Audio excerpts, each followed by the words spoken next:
PS शाहतर जी union council ककड़ाट जी गोठ हाजी करफिल खासकेली गोठ अशरफ मला ऐं गोठ सलीमान मला समेत ॿियनि ॻोठनि जो रोड जी सहूलियत न हुजण करे ॻोठाणनि एहतिजाज कयो। एहतिजाजी मुज़ाहिरे में PP जे अॻूणे वाइस चेयरमैन हाजी ज़हूर खासकेली, हाजी वहीद खासकेली, उस्ताद दिल मुराद खासकेली, दोस्त अली खासकेली, महमूद खासकेली, जाहिद हुसैन खासकेली, वसायो मला, रमज़ान मला, साईं हुसैन मला, अकबर मला ऐं ॿियनि शिरकत कई। उन मौक़े ते ॻाल्हाईंदे अॻवान चयो त असांजी ॻोठ जो जाइज़ मसइलो हल कयो वञे। रोड जी सहूलियत न हुजण करे असां ॻोठाणे खे ज़मीननि मां शहर अचणो वञणो पवंदो आहे। जेको रोड बरसात पवण सबबि 2.5 खां 3 फुट पाणी बीहजी वेंदो आहे। जेको रोड बरसात पवण सबबि 2.5 खां 3 फुट पाणी बीहजी वेंदो। पाणी बीहण खां पोइ असांजो रोड मुकमल तौर बंदि थी वेंदो, जंहिंखां पोइ असां कंहिं बि इमरजेंसी या बीमारी में केॾांहुं बि निकिरी न सघंदा आहियूं। ॻोठाणे वधीक सूबाई वज़ीर PS शाहतर, हाजी अली हसन ज़रदारी MNA, सादिक महमूद ज़िले काउंसिल चेयरमैन वॾेरो अब्दुल हमीद पवर खां मुतालबो कंदे चयो आहे त असां ॻोठाणनि जो जाइज़ मुतालबो हिकदमि हल करे असां ॻोठाणनि मां बेचैनी ख़तम कई वञे। ॿी सूरत में असां एहतिजाज जो दाइरो वधाईंदासीं।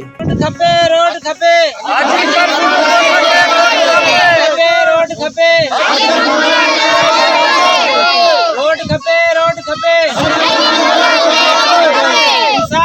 इंसाफ कयो जायज़ मसलो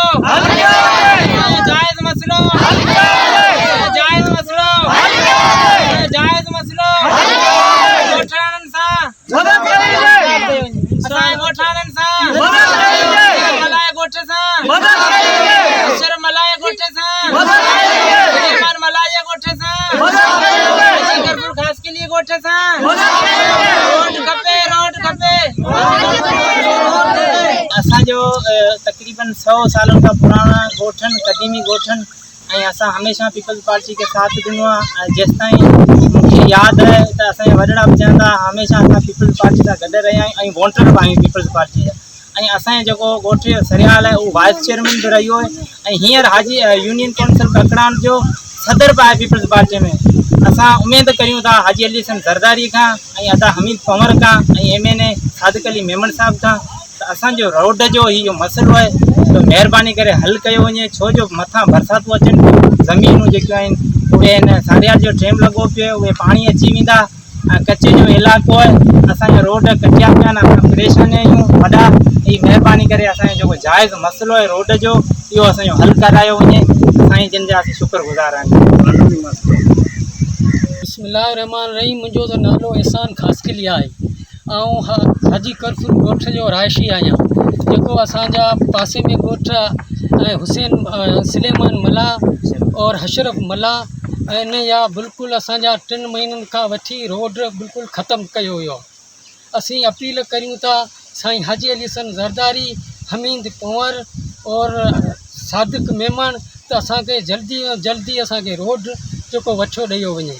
ऐं त हिन बिल्कुलु असीं बिल्कुलु हिन वक़्तु ॾाढा तंग आहियूं और असांजा बचा ॿार बीमारी सीमारी असीं काॾे वेंदासीं।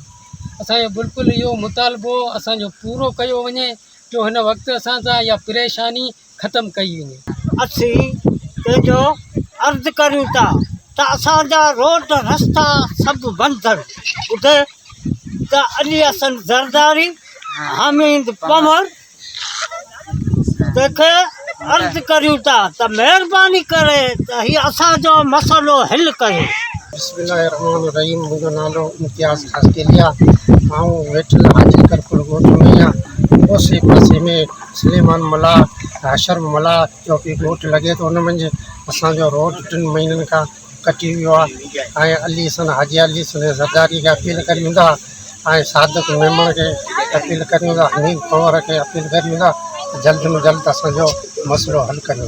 अशरफ मला ऐं सलेमान मला जा असांजा काफ़ी टाइम खां 3 महीननि खां वठी असांजा रस्ता बंदि थी विया, हथ सां कटे विया आहिनि। असीं अपील करियूं था अली हसन ज़रदारी खे जल्द खां जल्द असांजो मसइलो हल कयो वञे। सादिक मेमन खे बि अर्ज़ु करियूं था त असांजो मसइलो हल कयो वञे। जीअं त हाजी करफिल ॻोठ ऐं अशरफ मला ॻोठ, सलेमान मला ॻोठ ऐं रेवसी अशरफ मला ॻोठ जो ईअं असांजो 3 महीननि खां मसइलो हली रहियो। रोड ऐं पाणी बंदि आहे, अचण वञण जी का बि सहूलियत कोन्हे ऐं हिन खां अचण वञण जी सहूलियत कान मिलंदियूं आहियूं। इन करे असां गुज़ारिश करूं था हाजी अली हसन ज़रदारी ऐं सादिक मेमन MPA ऐं ॿिया जेका आला अमलदार आहिनि उन्हनि खे असीं गुज़ार कयो असांजो रोड ऐं पाणी बिस्मिल्लाहिर्रहमानिर्रहीम मुंहिंजो नालो शहबाज़ ऐं ॻोठ हाजी करपुर जो रवासी आहियां ऐं हाजी सलेमान मला असांजो 3 महीननि खां काफ़ी ॾींहंनि खां वठी रोड असांजो बंदि लॻो पियो आहे। असीं हाजी अली हसन ज़रदारी खे अपील कंदासीं बराए महिरबानी असांजो मसइलो हल करे वञे ऐं अदा हमीद पवर खे बि अपील कंदासीं असांजो मसइलो हल करे